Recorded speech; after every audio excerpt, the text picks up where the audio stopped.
Former Liberal Deputy Leader and Treasurer Josh Frydenberg has been urging the federal government to do more to protect the Jewish community. His great-grandfather and great-grandmother were killed at Auschwitz. Josh Frydenberg joins me now from Melbourne. Josh Frydenberg, welcome to 7:30. Pleased to be with you, Sarah. I wish it was under different circumstances. Me too. Let me just start by asking your response to the discovery of the caravan with the explosives inside and the impact that discovery has had on your community. Well, the situation is out of control. These are not isolated incidents. The discovery of the caravan is just the latest of a long list of violent anti-Semitic incidents and attacks that don't just leave the Jewish community less safe, have actually threatened the safety and the security of our country as a whole. And the Jewish community, and it's about only 116,000 strong, is very scared. People are afraid to send their kids to school. People are afraid now to gather at places of worship. And people are looking for answers and looking for action. And around the world, people are saying, what the hell has happened to Australia? Do you feel afraid? I am cautious and extra vigilant. I don't think my story is different to many others who have spoken out, but I have received very, very serious threats that I have referred to the federal police, but so have many other prominent Australian Jews. And you just look, Sarah, at what has taken place over the last 15 months. You know, from hours after the atrocities that were committed by Hamas on October the 7th, we had people in Western Sydney praising those attacks, celebrating those attacks.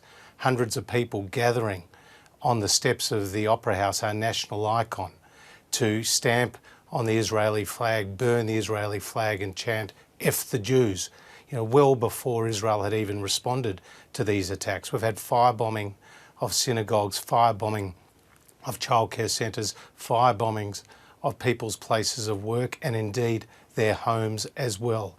This is completely unacceptable, and for so many of us it's reminiscent of those years in the 1930s leading up to the Second World War and the tragedy of the Holocaust, and they should not be acceptable here in the 2020s. I just want to ask you about what could or should have been done differently. Now, back in November, shortly after the Hamas atrocity, the Prime Minister said that anti-Semitism would not gain a foothold in Australia. What could he or what should he have done differently from that point, do you think? Well, ironically, the Prime Minister made that statement at the opening of the Melbourne Holocaust Museum, and he clearly was wrong. It has gained a foothold in Australia. Indeed, it's been normalised, and that's not my words, that's the words of the most distinguished Australian security professional, Dennis Richardson. And indeed, you've had people like Peter Cosgrove say Hitler would be proud of what has happened in Australia over the last 15 months. So from the get-go, the Prime Minister should have set red lines that were not to be crossed, and when they were crossed, real consequences should have been paid by the culprits. And unfortunately, because of this weakness, because of the absence of action, those who hate and those who harm have been emboldened. And we've seen daily protests where people are actually calling Jews Nazis, Jews terrorists, Zionists terrorists. And we know a Zionist is simply somebody who believes in the existence of the State of Israel. All of that has contributed to an environment of hate, and in this environment of hate, violent actions have taken place. Now, I'm sure that I know that the Prime Minister does list a number of things that his government has done since that time. Just before we talk about the why, I just want to ask you more precisely about the red lines that you refer to. What exactly do you mean when you say red lines? What should they have done? So, for example, when someone defaces and firebombs a Jewish MP's offices, they should face a conviction. Yet the judicial system in Australia didn't even put a conviction in that case. When people are waving the Hamas and the Hezbollah flags terrorist flags, flags of terrorist organisations. They should be punished, arrested and convicted. When people call for the abolition of the state of Israel, from the river to the sea, Palestine will be free, that is a very violent statement. Again, Dennis Richardson and the Prime Minister agreed with him, said that is a very violent statement that has no place on our streets, yet it does every single day. I could go through a long list of areas where the leaders have been missing, from our university campuses to our civil institutions like the Human Rights Commission. Law enforcement and the judiciary have been slow to put in place the necessary measures, and there's just been this chasm, this massive gap between what the Prime Minister's words have been and what the actions have been. Obviously, in some of those cases, those are decisions made by the judiciary, and it's not up to the Prime Minister to control individual sentencing as it happens. But just briefly on that subject, do you have an explanation for why the government, according to you, appeared to miss what was an escalating and very serious situation in our communities? Well, I just don't think that they've understood the gravity of the situation. I don't think they have grasped the scale and the seriousness of the escalating anti-Semitic attacks.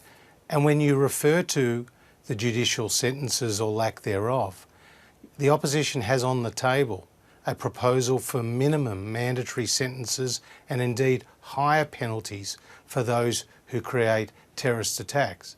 And we've seen people demonstrate violently outside synagogues, outside people's homes in the predominantly Jewish suburb of Caulfield, people masking themselves as they go about their cowardly attacks. All of that should be legislated out of existence, and that is where the onus, the responsibility, lies with our governments, federal and state.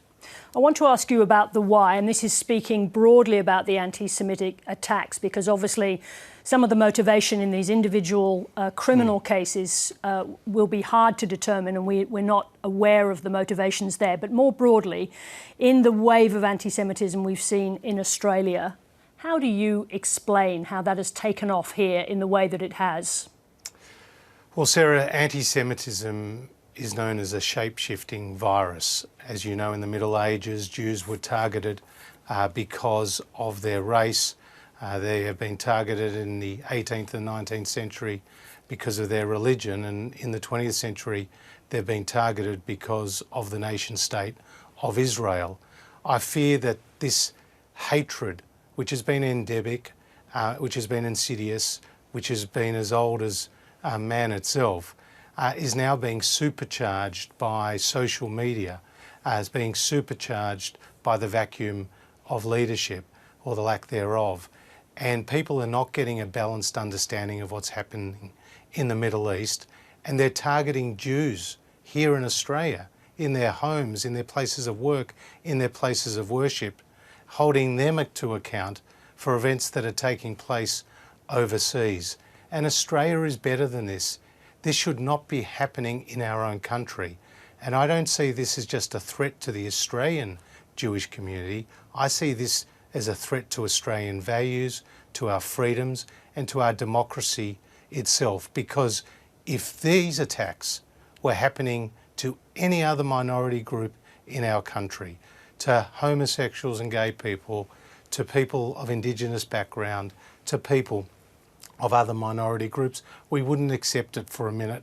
We would demand stronger action and faster action from our governments. But for some reason, with the Jewish community being the target, many people have shrugged their shoulders and just dismissed it and not acted in the way that they should have. Just briefly on this, Josh Frydenberg, if I could.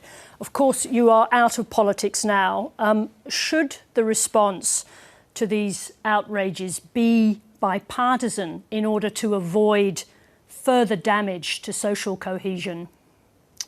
Well, obviously it should be bipartisan to the extent that you're putting in place new measures to safeguard the community. So when it comes to legislative responses, then of course both sides of the political aisle should come together, iron out their differences and put in place those measures, or listing terrorist organisations and other sort of activities. But with respect to what has transpired over the last 15 months, the Jewish community, myself and others, have been calling for stronger action, identifying the problem. And each and every day, these attacks have escalated in their severity. And so, therefore, the blame for that, the responsibility for that, falls at the feet of our leaders, political, civil, law enforcement, and that's where I am requiring and asking people to take stronger action, because what we have seen over the last 15 months is unacceptable in any situation. Do you expect this to become a vote deciding issue in the election? I certainly think social cohesion is on the ballot paper, because people are worried. And again, this is Australia's fight. This is not just the Jewish community's fight.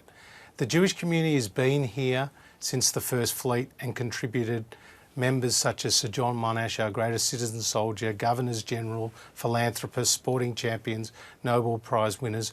We've never seen a conflict between our faith and our citizenship. Yet right now in Australia, so many Jews feel abandoned, feel alone in their time of need. Josh Frydenberg, thank you very much indeed for deciding to join us this evening. Thank you. Thank you.